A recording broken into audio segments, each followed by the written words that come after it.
मराठा आरक्षणाच्या मागणीसाठी मनोज जरांगेंचं आजपासून पुन्हा आमरण उपोषण. देशमुखांना न्याय देण्यासाठी आणि जुन्याच मागण्यांसाठी नव्यानं उपोषण करत असल्याची जरांगेंची माहिती. कुणबी नोंदी आढळूनही जातीयवाद अधिकाऱ्यांनी प्रमाणपत्र का दिली नाहीत? मनोज जरांगेंचा आरोप. शिंदे समितीला तातडीनं मुदतवाढ देण्याची केली मागणी. सामूहिक उपोषणासाठी कोणालाही जबरदस्ती केली नाही. घरच्यांचा विरोध असेल तर उपोषणाला बसू नका, मनोज जरांगेंचं वक्तव्य.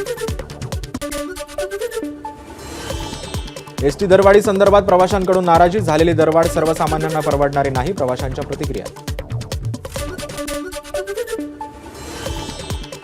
पुढील 5 वर्षांचं वीज दर ठरवण्यासाठीचा प्रस्ताव वीज नियामक आयोगाकडे सादर. प्रस्तावानुसार येत्या 5 वर्षात घरगुती विजेचे दर हे 23% कमी होणार. महावितरणाचे सर्व स्वतंत्र संचालक विश्वास पाठक यांची माहिती. रायगड आणि नाशिक बाबत चर्चा करून प्रश्न सुटेल. मंत्री गिरीश महाजनांची प्रतिक्रिया. तर पालकमंत्री पदाबाबत गिरीश महाजनांनी बोलणं टाळलं. पालकमंत्री पदावरून नाराजीच्या चर्चांना अर्थ नाही, शिवेंद्रराजे भोसले यांची प्रतिक्रिया. मुख्यमंत्र्यांनी घेतलेल्या निर्णयावर कधीच नाराजी नव्हती, शिवेंद्रराजेंचं वक्तव्य. जळगाव रेल्वे अपघाताची उच्चस्तरीय चौकशी सुरू. बुधवारी झालेल्या अपघातामध्ये झाला होता 12 जणांचा मृत्यू.